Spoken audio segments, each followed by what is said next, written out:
이제 현대 미술이랑 20세기 미술이에요. 빨리 할 거예요, 선생님이. 자, 20세기 미술, 모던 아트의 시작이라고 되어 있는데, 여기서부터 이제 쭉 이렇게 나오죠. 신표현주의. 근데 사실 이 밑에도 더 많아요. 근데 우선 이제 여기까지 했는데, 오늘은, 여러분들이랑 선생님이 다다까지 할 거예요. 다다까지. 그래서 이제 요 파트 부분까지 선생님이랑 같이 하고, 여러분들이 이제 그 이후 시간에 또 이제 이어서 하겠습니다. 너무 양이 많기 때문에 다 할 수 있어요. 그래서 여기 쭉 넘어가요. 우선 순서를 보면 야수, 입체, 미래, 뭐 구축 정밀주의, 표현주의 뭐 하면서 이제 화가 이름 몬드리안, 뭐 다다이즘 이렇게 나오긴 하는데 이게 시대수는 아니에요. 시대수는 아니고 우후죽순적으로 아니면 지역별로 나라별로 이렇게 시작됐다는 걸 알아요. 자, 이 미술사를 이제 여러분들이 계속 하다 보면 한쪽이 색을 강조했다면 한쪽은 형태를 강조하고 형태를 강조하고 색을 강조하고 이렇게 되면서 전체적으로 어떤 유파가 이렇게 흘러지게 되는데 첫 번째 나온 건 야수주의죠. 여기는 색 위주입니다. 그래서 자신의 감정을 색상을 위해서 표현한다는 거죠. 그래서 충격적인 어떤 색채 그리고 형태와 어떤 원근법을 왜곡하게 되어 있어요. 그래서 우리가 지금까지 르네상스 때부터 추구했던 어떤 입체 그러니까 그거를 일루전이라고 하거든요. 환영 뭐 그렇게 표현합니다. 원래 있던 거를 2D인 화면에 평면에다가 그거를 입체로 표현하려고 많이 노력을 했죠. 근데 이제 그거가 사진기가 발명되면서 이제 그럴 필요가 없어졌잖아. 그러면서 형태와 원근법을 왜곡하게 되는 거죠. 그래서 이제 야수주의 특징은 뭐 거칠고 평면적이고 그 다음에 화가는 이런 화가들이 있는데 뭐 브라크까지 굳이 안 들어가도 마티스가 가장 대표적이라고 알아두면 됩니다. 빨리 넘어갈게요. 그래서 이제 마티스가 그렸던 작품들인데, 그러니까 색채를 너무 강렬하게 쓰고, 그 다음에 그 색을 통해서 인물의 어떤 심리나 감정도 표현합니다. 그래서 마티스의 부인. 이 그림을 보면 마티스 부인을 별로 안 좋아한 것 같기도 한데, 어쨌든, 암니와스, 모자를 쓴 여인이라든지 이런 작품들이 있습니다. 그럼 기존에 있었던, 인물화와 우리가 제일 이제, 우리 서양 미술의 가장 모범이라고 할 수 있는, 우리 모나리자, 르네상스 시대 레오나르도 다빈치 모나리자의 인물화와 마티스 부인의 초상을 비교해 봤을 때 어떤 입체와 어떤 명암의 어떤 표현이라든지 그 다음에 양감이라든지 색의 어떤 조화라든지 우리가 흔히 얘기하는 조형 요소 원리가 이 라파엘로 그리는 이거 비슷하잖아요. 다 그렇죠. 그리고 평면 자체가 되게 어떻게 되냐면 얘는 플랫하다 그러니까 매끈해 매끈. 많이 반복해서 칠하면서. 근데 이 그림 보세요. 이런 데는 캔버스가 거의 노출되어 있고 색채도 되고 그리고 화장을 이렇게 한 사람 있나? 없잖아요. 그죠? 그래서 그리고 이제 벽 같은 경우에도 여기는 블랙을 보통 일반적으로 칠하는 거고 여기는 이제 풍경을 넣었기 때문에 왜 특이하다고 생각했잖아. 근데 그런 거 없어요. 그냥 색으로 다 발라놨죠. 그래서 이제 마티스의 이런 모든 대표적인 특징이 다 집약된 그림 중에 하나가 바로 마티스 붉은방인데요. 이 그림에 보면 여기까지는 벽면이잖아요. 우리가 흔히 얘기하는. 그리고 여기는 이제 테이블인데 사실은 색을 다 똑같이 발라놨기 때문에 어떤 공간이라고 하는 3차원적인 공간은 없어요. 그냥 평면인 거예요. 그리고 여기에 썼던 이런 패턴들이 여기까지 다 이어지면서 이게 하나의 그냥 화면이지 이게 뭐 어떤 공간을 나타내지는 않는다는 거죠. 그리고 이제 여기 공간에 있는 이 그림 같은 이게 액자인지 아니면 창밖의 풍경인지도 알 수가 없다는 거죠. 그래서 그러나 우리는 이 그림에서 느껴지는 이런 강렬한 레드나 녹색의 어떤 대조와 대비를 통해서 그리고 있던 인물이나 이런 형태를 통해서 실제로 음악이 연주되지 않지만 어떤 음악이 막 나오면서 따뜻한 분위기가 나면서 뭔가 테이블을 이 여인이 준비하면서 어떤 그림을 통해서 우리가 어떤 감정 그러니까 특히 색을 통해서 감정과 분위기와 그런 것들을 느낄 수 있는 인간 내면의 정신세계를 표현하고 있다. 이렇게 이해할 수가 있는 겁니다. 마티스입니다. 그리고 마티스의 이제 춤이라고 하는 또 다른 작품인데 역시 마찬가지로 이렇게 강렬한 레드하고 얘는 이제 보색이잖아요. 사실 크리스마스 때 많이 쓰는 색깔 아니겠니? 그 보색을 통해서 강렬하게 이 춤을 추고 있는 게 어디서는 모르지만 모닥불이 피어져 있을 것 같은 그런 강렬한 인간의 감정을 색채를 표현했습니다. 자, 이런 야수주의 다음에 이제 우리가 흔히 얘기하는 입체주의 중요하다고 했죠. 형태와 구성. 아까 얘기했지 피카소가 나오는데 이 기간은 되게 짧아요. 1908년부터 14년까지밖에 되지 않아요. 이들이 했던 중요한 말 중에 나는 보이는 것을 그리지 않고 알고 있는 것을 그린다라고 했습니다. 대표적인 작가는 피카소와 브라크가 있는데 입체주의입니다. 뭐 여러 가지인데 작품 보면서 설명할게요. 이거는 이제 피카소의 접근 방법입니다. 피카소는 원시적인 입체주의를 표현했는데 이 아비뇽의 처녀라고 하는 이 그림과 어떤 구조를 통해서 인물을 여기는 정면이고 얘는 측면이잖아. 우리가 이거를 이집트에서 봤잖아. 그리고 여기서 이제 인물의 팔이라든지 이런 것도 사실 다 맞지 않아요. 특히 여기 인물 같은. 그래서 이런 걸 통해서 어떤 다시점적인, 그러니까 시점이 하나가 아니라 여러 가지라는 거. 왜 그렇게 썼을까? 한 방향에서 본 걸로는 그 작품에 자기 표현한 걸 다 못한다는 거니까 여러 방향에서 본 거를 여기다 다시 재구성한 거죠. 그리고 지금 벽면과 인물이 거의 하나로 돼서 이런 데 보면 거의 평면화되어 있는 채가 거의 없어요. 각각의 하나는 약간 입방체의 모양을 띠기도 하죠. 그래서 아비뇽의 차녀들의 작품을 가리켜서 입체주의 중에서는 원시적이다. 그리고 여기에 나오는 이런 인물의 이런 표현들이 상당히 되게 표현적이고 뒤에 나오지만 이게 약간 아프리카 조각상 영향을 받은 게 아니냐. 여기 보면 고대 이베리아인가 고대 로마 조각의 영향을 받았다. 이런 사람들도 있고 아프리카 조각의 영향을 받았다라고 얘기합니다. 그러면 사실은 이 아비뇽의 처녀들의 피카소 작품보다 큐비즘이라고 하는 입체주의라고 하는 이름을 이제 가져올 수밖에 없었던 작품이 바로 이 작품입니다. 이거 레스타크의 집들이라고 하는 작품인데 이 작품은 이제 한 1908년인가 그때 이제 그려졌는데 이때 그 살롱 도토너전이라는 그러니까 전시가 하나 있는데 거기에 이제 유명한 평론가인 루이 보셀이 이 브라크의 이 작품을 보면서 작은 입방체들의 집합체다. 이게 이런 것들이 작은 꼭 입방체 같아. 그러면서 여기서 이제 입체주의라고 하는 명칭이 유래됐다고 하면 됩니다. 그래 풍경. 근데 이제 브라크가 생각하기에 인물을 이렇게 표현하기에는 이런 부분에서 이제 표현적인 요소가 어쩔 수 없이 들어간다. 그래서 이제 이 입체주의 잘 표현하려면 어떻게 해야 되냐면 본인이 이제 풍경화라고 하는 소재를 가져온 거예요. 그러면 이제 왜 갑자기 브라크 이런 생각이냐? 그건 아닙니다. 우리가 앞에서 배웠듯이 선생님이 후기 인상주의에서 얘기했듯이 입체파는 자연의 모든 대상을 원추, 원통, 구, 원추가 이거잖아요.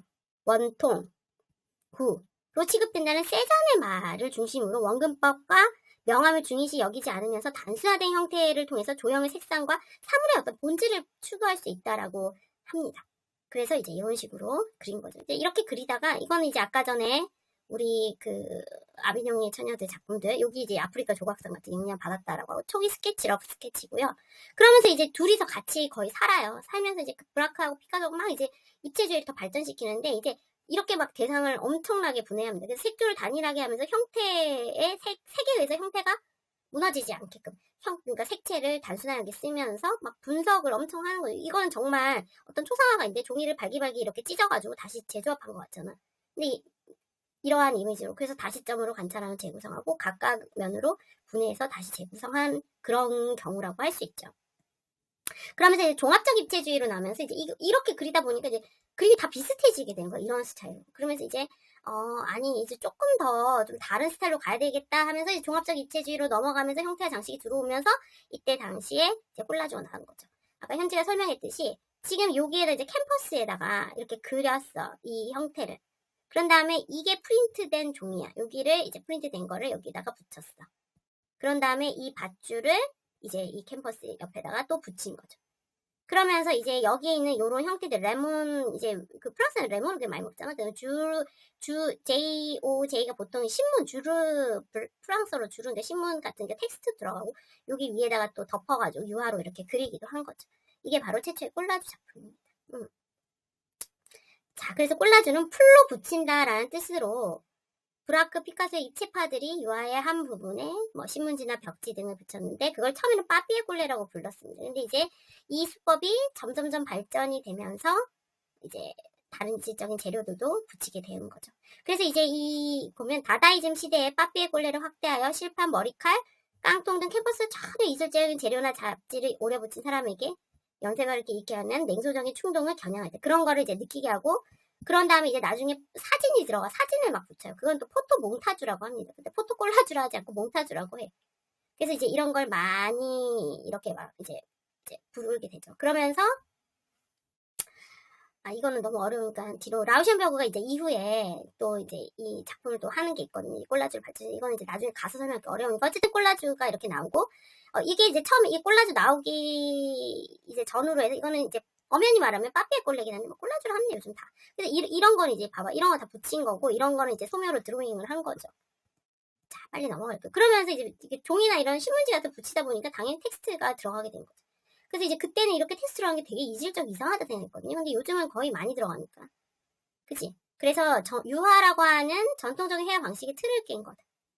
라고 이해할 수 있습니다. 그런 다음에 이제 또 이제 이치를 넘어갔어요. 그 다음 미래주의라고 하는 게 이거는 그때 당시에 어떤 산업화만 일어나고 현대하면서 속도의 미를 찬양한 거예요. 그래서 다음 보이는 그림은 보치온이 공간 속에서 연속으로 다니는 이거 사람이 걸어가는 모습이에요. 여기 보세요. 보치온이 힘차게 거리를 활보하는 인물이 연속적인 동작이나 조각적 형태로 바꿔놓았다. 움직이는 동작을 조각적 형태로 바꾸는 건 쉬운 일이 아니었다. 그래서 이제 이런 식으로 했는데 이게 사람인데 약간 로봇 같이 막 이렇잖아요. 입체주의 영향을 받은 거죠. 그래서 지금 조각인데 입체주의 영향을 받고 속도감을 나타내는 미래주의를 표현하고 있는 겁니다. 그래서 현대사회의 운동감과 역동성을 표현한 거죠. 근데 운동성만 한 게 아니고 사실은 여러 가지를 속도나 뭐 역동성이나 이런 걸 탐구합니다. 그래서 자코모 발라의 끊임없게 이렇게 그러니까 우리가 만화 같은 거 할 때 슝슝슝슝 걸어가는 거 요거 그린 게 이게 발라의 그림에서 나온 거. 최초의 만화. 그래서 어떤 사람이 이게 최초의 만화다. 최초의 만화적 표현이다라고 하기도 해요.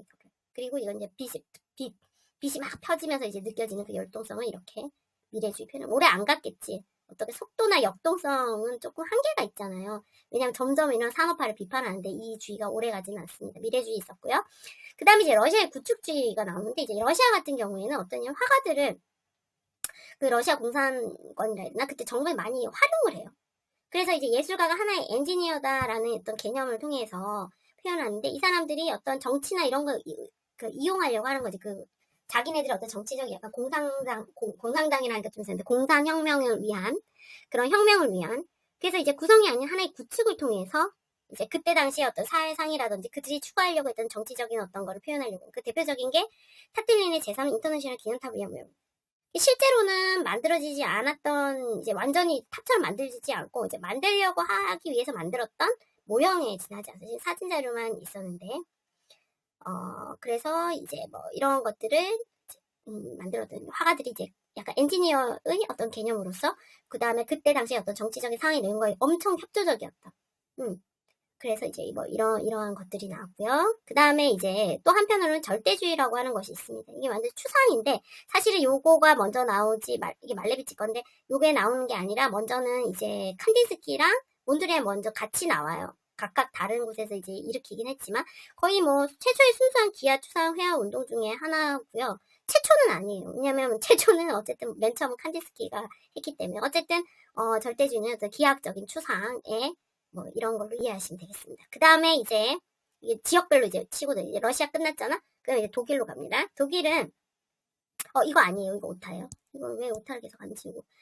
독일 같은 경우에는 독일 사람 되게 똑똑하다고 하잖아요. 그래서 되게 사회 비판적인 형태의 어떤 그런 그림이나 그런 거를 많이 추구를 합니다. 그래서 이제 지금 이제 자기의 어떤 순수적인 어떤 그런 것보다는 왜곡되고 과장된 어떤 형태와 색채를 사용해가지고 당시 어떤 시대상을 많이 반영한 그런 그림들을 많이 그렸습니다. 그 대표적인 작가 중에 이제 이것도 이제 이게 너무 디테일한데 다리파하고 뭐 청기사파 이렇게 나누는데 다리파 그러니까 그냥 표현지는 그때 당시 독일의 어떤 도시화되고 뭐 그랬던 걸 표현했다라고 이해를 하시면 돼요. 근데 이제 이 키르이너 같은 경우에는 이제 다리파라고 하는 게 이 다리가 진짜 다리야. 브릿지를 얘기하는데 어떤 혁신적으로 미술로 가는 어떤 역할을 우리가 해야 된다라고 해서 다리파를 이제 그룹을 만들어가지고 활동을 하는데 너무 비운의 화가예요. 그래서 어쩌냐면 나중에 이제 나치가 점령하는데 그거 알죠? 히틀러가 그거잖아. 원래 그림의 화가였잖아요. 히틀러는 고전주의 작품 같은 거 너무 좋아했거든. 그러니까 이제 이게 너무 싫은 거야. 그래갖고 이게 택배미술전이라고 하는 걸 열어가지고 당시 독일 표현주의 작품들을 막 그 택배미술전에 조롱하는 거지. 이게 막 전시 돌고 막 이러면서 막 그림 다 분실하고 불태워버리고 막 이래요. 근데 그때 제일 많이 됐던 게 키르이너 작품. 딱 봐도 그렇게 약간 그게 보이잖아. 이게 막 이게 눈이 우리가 봤을 때 아름답다 이게 아니잖아요. 되게 거리의 여인들 몸을 팔고 막 이런 거 여기도 그렇고 그러면서 이제 키레이너가 이제 자기 그림 많이 불태워져요. 나중에 이제 또 이 사람이 전쟁에 참전을 하게 되는데 전쟁 때 예술가들이 뭐 가서 총 속에서 뭐 하게 되고 막 너무 오랫동안 시달리다 결국엔 권총으로 생을 마감하죠. 너무 안 된 화가 중에 하나예요.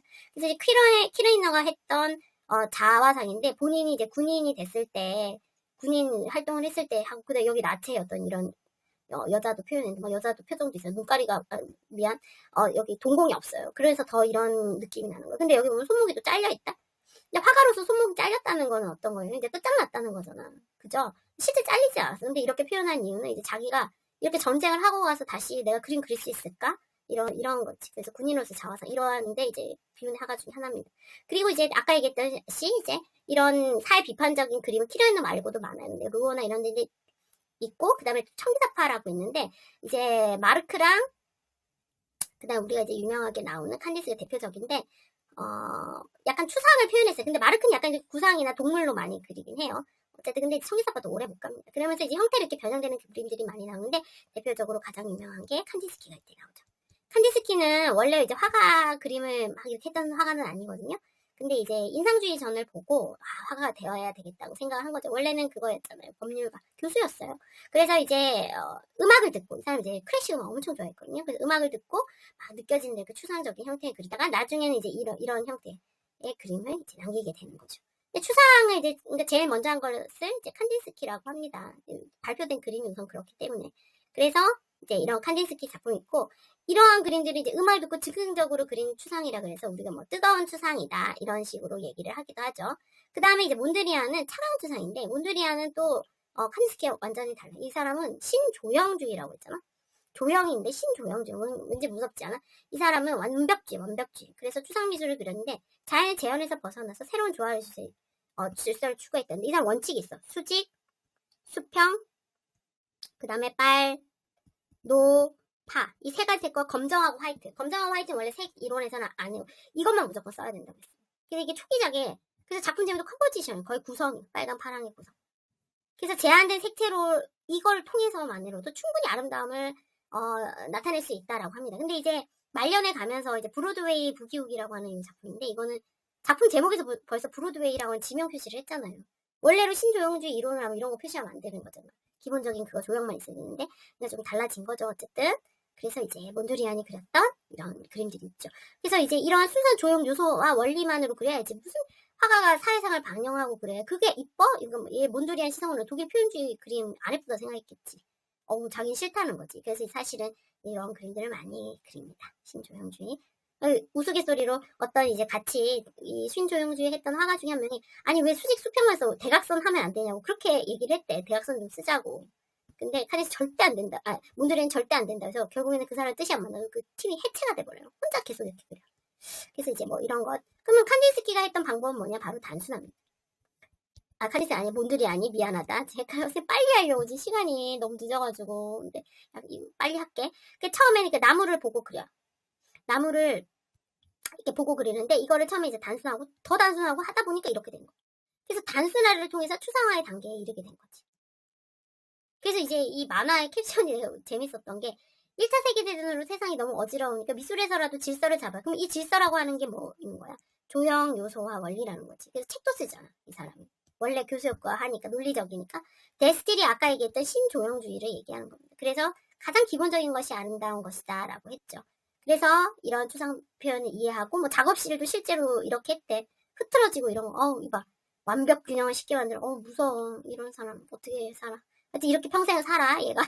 그래서 이제 몬드리안이 처음에 그렸던 게 이렇게 했다가 이렇게 단순화 과정을 통해서 이렇게 추상이 됩니다. 그 다음에 이제 나온 게 다다 미술인데 1차 세계대전은 이제 다다가 이제 아무 뜻도 없어요. 근데 사실은 이거는 어떤 미술에서만 있었던 게 아니라 문학에서도 있었고요. 음악에서도 그런 영향이 있었고 전반적인 어떤 그 예술의 흐름이다라고 이해를 하면 되겠습니다. 그들은 이제 그 전쟁을 피해서 스위스로 피난 가면서 서로 이제 매일 그런 거 얘기하고 왜 전쟁이 났을까? 우리가 뭘 잘못했을까? 뭐가 잘못했을까? 근데 이제 그들의 결론은 뭐냐면 결국에는 인간의 이성이 우리 이렇게 전쟁 일으킨 거야라고 판단한 거죠.